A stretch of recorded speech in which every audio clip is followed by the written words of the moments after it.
ইনকিলাব মঞ্চের মুখপাত্র ও ঢাকা ৮ আসনের সম্ভাব্য স্বতন্ত্র প্রার্থী শরীফ ওসমান হাদির উপর গুলির ঘটনাকে বিচ্ছিন্ন ঘটনা মন্তব্য করে সোমবার দিনভর সমালোচনায় ছিলেন প্রধান নির্বাচন commissioner CEC AMM Nasir Uddin.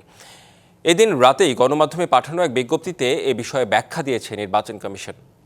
বিজ্ঞপ্তিতে বলা হয়, এ বিষয়ে নির্বাচন কমিশনের বক্তব্য হিসেবে বলা হয়েছে, শরীফ ওসমান হাদির উপর সন্ত্রাসী হামলাকে প্রধান নির্বাচন কমিশনার সর্বোচ্চ গুরুত্ব দিয়ে বিবেচনায় নিয়েছেন। হাদির গুলিবিদ্ধ হওয়ার ঘটনায় নির্বাচন কমিশন গভীর উদ্বেগ প্রকাশ করার পাশাপাশি ভবিষ্যতে এ ধরনের ঘটনা রোধে যথাযথ ব্যবস্থা গ্রহণের জন্য কঠোর নির্দেশনা দেন। বিজ্ঞপ্তিতে আরও বলা হয়, প্রধান নির্বাচন কমিশনার বোঝাতে চেয়েছেন যে ওসমান হাদির উপর সন্ত্রাসী হামলা আসন্ন নির্বাচনকে বাধাগ্রস্ত করতে পারবে না। কমিশন ওসমান হাদির দ্রুত সুস্থতা কামনা করেছে এবং তার পরিবারের প্রতি গভীর সমবেদনা জানাচ্ছে। উপযুক্ত বর্ণনা প্রধান নির্বাচন কমিশনারের বক্তব্যের বিষয়ে ভুল বোঝাবুঝির অবসান করবে বলে কমিশন মনে করে। মহান বিজয় দিবসে জাতির বীর সন্তানদের স্মরণে শ্রদ্ধায় সিক্ত হতে প্রস্তুত জাতীয় স্মৃতিসৌধ। প্রথম প্রহরে রাষ্ট্রপতি ও প্রধান উপদেষ্টা শ্রদ্ধা নিবেদন করবেন শহীদ বেদিতে। এরপর লাখো জনতার ঢল নামবে স্মৃতির মিনারে। এ বিষয়ে আরও জানাতে জাতীয় স্মৃতিসৌধ এলাকা থেকে যুক্ত হচ্ছেন সহকর্মী শফি মাহমুদ।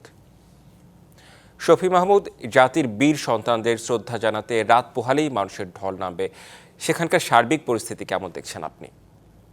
রেদন আর মাত্র কয়েক ঘন্টা পরে কিন্তু ভোরের আলো ফুটবে। ঠিক সেই সময়টিতেই এখানে আসলে যারা বীর শহীদ রয়েছেন সেই শহীদ বেদিতে শ্রদ্ধা নিবেদনের জন্য প্রধান উপদেষ্টা সহ রাষ্ট্রের অন্যান্য গুরুত্বপূর্ণ ব্যক্তিবর্গ সহ রাজনৈতিক দল এবং এর পরবর্তীতে আসলে আপামর জনতার ঢল নামবে এই স্মৃতিসৌধে। এই বিজয়ের আনন্দ একসাথে ভাগাভাগি করে নিতে সবার যে ঢলটি নামবে সেই লক্ষ্যে কিন্তু স্মৃতিসৌধকে একদম নতুনভাবে সাজানো হয়েছে এবং আমরা এর আগেও যেটি দেখাতে চেয়েছিলাম যে আলোকসজ্জার বিষয়টি, বিশেষ করে এই আলোকসজ্জা দেখতে কিন্তু আমরা সন্ধ্যার পর থেকেই দেখতে পেয়েছিলাম যে আশেপাশের বেশ কিছু মানুষের একটি উৎসব জনতার ভিড় ছিল এই স্মৃতিসৌধের প্রাঙ্গণে। তবে ইতিমধ্যে কিন্তু জনসাধারণ ধীরে ধীরে চলে গিয়েছে এবং নিরাপত্তার স্বার্থে এখানে যারা আইন শৃঙ্খলা বাহিনীর লোকজন রয়েছেন তারাও কিন্তু স্মৃতিসৌধের আশেপাশ থেকে যারা জনসাধারণ রয়েছে তাদেরকে সরিয়ে দিচ্ছেন। এই মুহূর্তে যারা স্মৃতিসৌধের আশেপাশে রয়েছেন এরা মূলত আসলে বিভিন্ন গোয়েন্দা সংস্থার লোক, আমাদের মতো সংবাদকর্মী এবং যারা এই শেষ মুহূর্তের কাজ করছেন। এখন শেষ মুহূর্তে যেটি বলা যায় যে আসলে স্মৃতিসৌধের ভিতরে তো পরিষ্কার পরিচ্ছন্নতা এবং সৌন্দর্যবর্ধনের কাজ হয়েছেই, সামনের যে মূল সড়কটি রয়েছে, যে মহাসড়কটি, সেটিও কিন্তু আমরা দেখতে পাচ্ছি যে এখানকার যে কর্মচারীরা রয়েছেন তারা পরিষ্কার পরিচ্ছন্ন করছেন এবং সব মিলিয়ে কিন্তু আসলে বলা যায় যে এই জাতির শ্রদ্ধা নিবেদনের জন্য স্মৃতিসৌধ পুরোপুরি প্রস্তুত হয়েছে। রেদওয়ান। জি, শফি মাহমুদ, বিস্তারিত জানানোর জন্য ধন্যবাদ আপনাকে। ফেব্রুয়ারিতে ত্রয়োদশ জাতীয় সংসদ নির্বাচন। সারা দেশ প্রস্তুত হচ্ছে একটি অবাধ, সুষ্ঠু ও গ্রহণযোগ্য নির্বাচনের জন্য। কি ভাবছেন সাধারণ মানুষ থেকে শুরু করে আগামীর জনপ্রতিনিধিরা, সে কথা জানাতে ডিবিসি নিউজের ইলেকশন এক্সপ্রেস ছুটে যাচ্ছে সব সংসদীয় আসনে। সোমবার সারাদিন ছিল সংসদীয় আসন 196 ও 197, গাজীপুর 3 এবং 4-এ। প্রিয় দর্শক, স্বাগত সিএসআরএম ডিবিসি ইলেকশন এক্সপ্রেসে। আজ আমরা রয়েছি সংসদীয় আসন গাজীপুর 3-এ। আমার সাথে উপস্থিত রয়েছেন বাংলাদেশ জামায়াত ইসলামীর গাজীপুর 3 আসনের সম্মানিত সংসদ সদস্য প্রার্থী। আমি যদি নির্বাচিত হই, এখানে প্রথম যে 5টি কাজ, তার মধ্যে মাদকের ব্যাপারে আমি বলেছি, মাদক বন্ধ করার ব্যাপারে 1 নম্বরে আমরা ভূমিকা পালন করব। দ্বিতীয়ত, ব্যাপক হারে চাঁদাবাজি, অতীতেও চাঁদাবাজি হয়েছে, এখন চাঁদাবাজিটা আরও আগের চেয়ে বেড়ে গেছে, সেই চাঁদাবাজি বন্ধের ব্যাপারে আমরা উদ্যোগ গ্রহণ করব। পীর সাহেব চরমনার পক্ষ থেকে প্রার্থী ঘোষণা হওয়ার পর থেকে প্রত্যেকটা এলাকায় আমি চষে বেড়াচ্ছি এবং স্বতঃস্ফূর্ত মানুষের সাড়া পাচ্ছি ইনশাল্লাহ। আর আমরা যদি সংসদ সদস্য হতে পারি তাহলে ইনশাল্লাহ তখন আমাদের কাজের সুযোগ হবে এবং তাদের সুখে দুঃখে আমরা পাশে থাকব। স্বাস্থ্য ব্যবস্থা এখানে নিশ্চিত করতে হলে আমি যেটা মনে করি যে আমাদের একটি 50 বেডের হসপিটাল রয়েছে, এটিকে অ্যাটলিস্ট 500 বেড করা উচিত।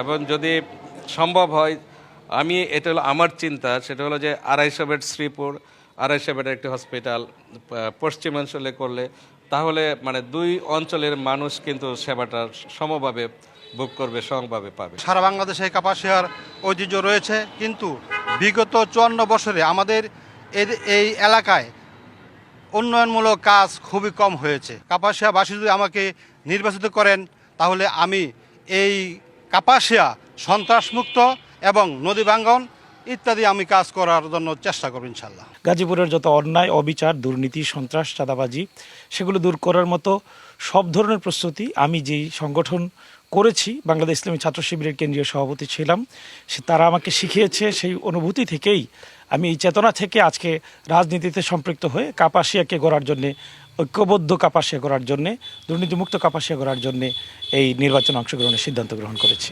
কাপাসিয়ার মাঝ দিয়ে বাণিজ্যিক গ্যাস লাইন গেলেও সেটা কাপাসিয়াবাসী কোনো সুবিধা ভোগ করেনি এবং এখানে কোনো বাণিজ্যিকভাবে কোনো গ্যাস সংযোগও দেওয়া হয়নি। তো আমার প্রথম কমিটমেন্ট হলো যে ইনশাআল্লাহ যদি কাপাসিয়াবাসী আমাকে ধানের শীষ মার্কে ভোট দিয়ে সংসদ সদস্য হিসেবে পার্লামেন্টে পাঠায়, আমি কাপাসিয়াতে বাণিজ্যিক গ্যাস সংযোগের মাধ্যমে পরিবেশ বান্ধব শিল্প কারখানা গড়ে তুলব।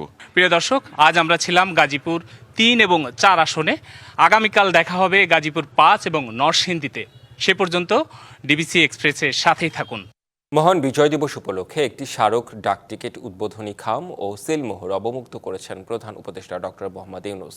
সোমবার বিকেলে রাষ্ট্রীয় অতিথি ভবন যমুনায় তিনি এগুলো অবমুক্ত করেন। এ সময় উপস্থিত ছিলেন প্রধান উপদেষ্টার বিশেষ সহকারী ফয়েজ আহমেদ তৈয়ব, তথ্য ও যোগাযোগ প্রযুক্তি বিভাগের সচিব শীষ হায়দার চৌধুরী, ডাক ও টেলিযোগাযোগ সচিব আব্দুল নাসের খান এবং ডাক অধিদপ্তরের মহাপরিচালক SM শাহাবুদ্দিন।